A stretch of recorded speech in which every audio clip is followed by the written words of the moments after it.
2029 লোকসভা নির্বাচনের আগে 2027 গুজরাট বিধানসভা নির্বাচনে বিজেপিকে হারানোর লক্ষ্যে রাহুল গান্ধী ফের আগামী সপ্তাহে নরেন্দ্র মোদীর রাজ্যে যেতে পারেন।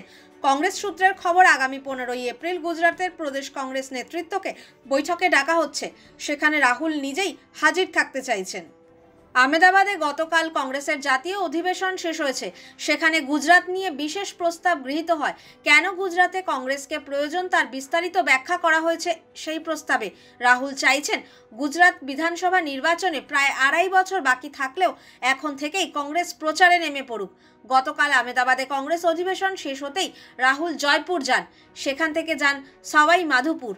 আজ রাহুল রণথম্ভোর অভয়ারণ্যে সময় কাটিয়েছেন, কিন্তু অধিবেশনের পরের দিনই তার ছুটি কাটানো দেখে রাহুলের দায়বদ্ধতা নিয়ে কংগ্রেসের অন্দরেই প্রশ্ন উঠেছে।